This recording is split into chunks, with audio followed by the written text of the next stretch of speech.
নৈন্য প্রিয়তর যস্মাৎ নাবণ্য ভবিষ্যতি পতিত উদ্ধারকং মন্ত্রং ওঙ্কারং প্রণমাম্যহম।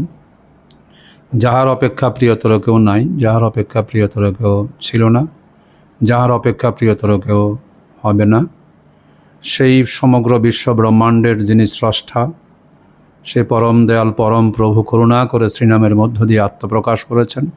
সেই সকল নামের সম্রাট ও সমাহার মন্ত্র আদিরাজ মহানাম ওঙ্কারের পাদমূলে আমার শত সহস্র কোটি ভক্তি বিনম্র প্রণাম নিবেদন করছি। যার অহেতুকী করুণায় আমরা এই মহানাম সাধনার মহাসুযোগ পেয়েছি এবং যিনি আচণ্ডাল ব্রাহ্মণের সকলকে অকাতরে এই নামের সুধা বিলিয়েছেন, যুগাচার্য ঋষি অখণ্ডমণ্ডলেশ্বর শ্রী শ্রীমৎ স্বামী স্বরূপানন্দ পরমহংসদেবের আতুল চরণে আমার শত সহস্র কোটি ভক্তি বিনম্র প্রণাম নিবেদন করছি। মদ গুরুর সাথে অভেদ জ্ঞানে জগতের সকল সদ্গুরু শ্রীচরণ কমলে শ্রদ্ধাপ্লুত প্রণাম জানাচ্ছি। এবং আজকের এই সাহিত্য সম্ভার অসংযমের মূলচ্ছেদ গ্রন্থের সপ্তম পর্ব থেকে সকলকে শ্রদ্ধা, অভিনন্দন এবং জয়গুরু সম্ভাষণ জানাচ্ছি। এবং যারা আমার সামনে রয়েছেন, যারা আমাদের সাথে যুক্ত হয়েছেন, কথাগুলো শুনছেন এবং এই গ্রন্থের মূল্য অনুধাবন করে প্রত্যেকটি পর্ব দেখে চলেছেন, তাদের প্রত্যেককে শ্রীগুরু সাক্ষাৎ বিগ্রহজ্ঞানে শ্রদ্ধাপূর্ণ প্রণাম ও জয়গুরু সম্ভাষণ এবং অভিনন্দন জানাচ্ছি। আজকে চমৎকার একটি বিষয় অসংযমের মূলচ্ছেদ গ্রন্থের 19 নং শিরোনামে রয়েছে মাতৃজঠরের আশ্চর্য প্রকোষ্ঠ এবং উপস্থের কাজ। যে বিষয়গুলো এত চমৎকারভাবে প্রাণাদ্য গুরুদেব ঋষি স্বরূপানন্দ তার সাহিত্যে ব্যাখ্যা করেছেন, যেগুলো বালক, কিশোর, যুবক এবং প্রত্যেকে উপলব্ধি করলে বুঝতে পারবেন কত সূক্ষ্মভাবে এই বিষয়গুলো তিনি বিশ্লেষণ করে, যাতে মনের ত্রিসীমানায় কোথাও কোনো অসংযম রেখাপাত করতে না পারে, আসতে না পারে, সৃষ্টি হতে না পারে। এই জন্য এই গ্রন্থটির নাম সার্থক, অসংযমের মূলচ্ছেদ। তাই আজকে আমরা সপ্তম পর্বে মাতৃজঠরের আশ্চর্য প্রকোষ্ঠ এবং উপস্থের কাজ সম্পর্কে সংক্ষেপে আলোচনা করার চেষ্টা করছি।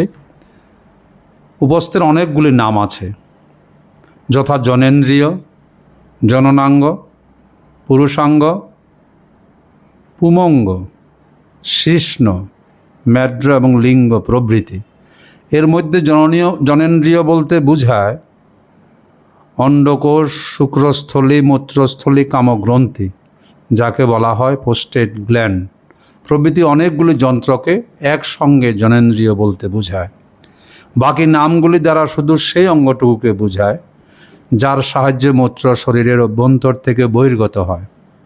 উপস্থ বা পুরুষাঙ্গ একটি নলের মতো হয়ে রয়েছে, চারিদিকে তার আবরণ, কিন্তু মাঝখানে লম্বালম্বিভাবে একটা সরু ছিদ্র রয়েছে। এই ছিদ্রটির সাহায্যে উপস্থ শরীরের দুইটি ভিন্ন ভিন্ন কাজ করছে। এগুলো আমাদের একটু উপলব্ধি করতে হবে যে এক একটা বিষয়ের এক একটা আশ্চর্যজনক কাজ রয়েছে এবং যেগুলো অত্যন্ত প্রয়োজনীয়, সেগুলোকে খারাপভাবে চিন্তা করেই আমাদের ভিতরে যত খারাপ চিন্তা সৃষ্টি হয়। একটি হচ্ছে আহার্যরূপে শরীরের মধ্যে গৃহীত পদার্থের অসার জলীয় অংশটুকু মূত্ররূপে পরিত্যাগ করা। আমরা যা কিছু খাই তা আহার্যরূপে যায় এবং শরীরের মধ্যে পাকস্থলিতে তা জীর্ণ হয়ে কিছু মলপথে বেরিয়ে যায়, কিছু মূত্রপথে বেরিয়ে যায়। আর এই মূত্র এই পুরুষাঙ্গ দিয়ে পরিত্যাগ করা হয়। দ্বিতীয়টি হচ্ছে প্রতিদিনের আহারের ফলে আহার্য বস্তুর সার থেকে যে রক্ত হয়েছে, শরীরব্যাপী সেই রক্তরাশির সারস্বরূপ যে শুক্র বা বীর্য তৈরি হয়, অন্ডকোষের সহায়তায় পুং জীবাণু মিশ্রিত সেই শুক্রকে প্রয়োজনের সময় তাকে অতি সংগোপনে, অতি সন্তর্পণে সন্তানের জননীর জঠরের মধ্যে স্থাপন করা হয়। এটি পরমেশ্বরের একটা বিচিত্র লীলা। শুক্র হতেই সন্তান জন্মে এবং 10 মাস 10 দিন ব্যাপী সুদীর্ঘ ঘুমের অবস্থায় মায়ের শরীরের রক্ত পান করে সে সন্তান পরিপুষ্ট হয়। তাই সংসারের কোনো কোলাহল বা চন্দ্র সূর্যের আলো থেকে সন্তানের দীর্ঘ নিদ্রার ব্যাঘাত যাতে না ঘটে, মায়ের কোনো কর্মব্যস্ততা বা ভ্রমবশত যাতে 24 ঘন্টার 1 সেকেন্ডও শিশুর বিন্দু বিন্দু করে মাতৃশোণিত পাবার বিঘ্ন না হয়, তার জন্য পরম দয়ালু পরমেশ্বর শিশুকে নিশ্চিন্ত বর্ধিত হবার সুযোগ দেবার জন্য স্থান নির্দেশ করেছেন মায়ের জঠরের মধ্যে। কি চমৎকার বিষয়, এটি একটু উপলব্ধি করতে হবে। এই জন্য আমরা সবসময় বলে থাকি, এই বালক কিশোর যুবক ছেলেদের সাথে তাদের অভিভাবক এবং সমাজ সচেতন যারা রয়েছেন, শিক্ষক মণ্ডলী রয়েছেন, জ্যেষ্ঠ ভ্রাতা সহ যারা এই বিষয়টি উপলব্ধি করতে পারবেন এবং কত চমৎকারভাবে বিষয়টি তুলে ধরার চেষ্টা করেছে যাতে সামান্যতম কোনো খারাপ চিন্তা উদ্ভাসিত না হয়।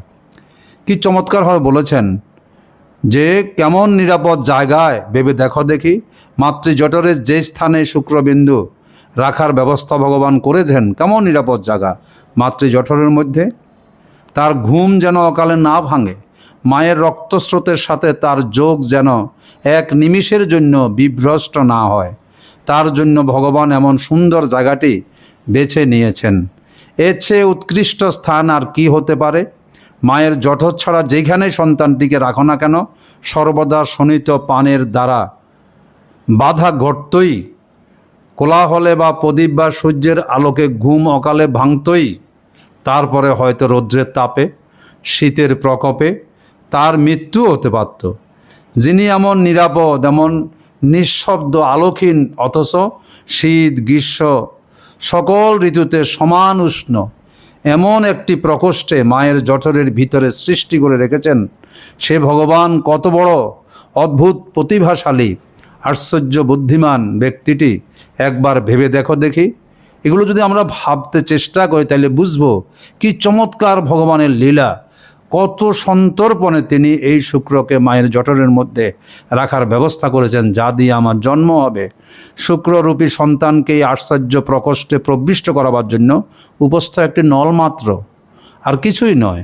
উপস্থের ভিতর দিয়ে শুক্র জননী জঠরস্থ এই অর্থাচর্য প্রকোষ্ঠে গিয়ে উপনীত হয়।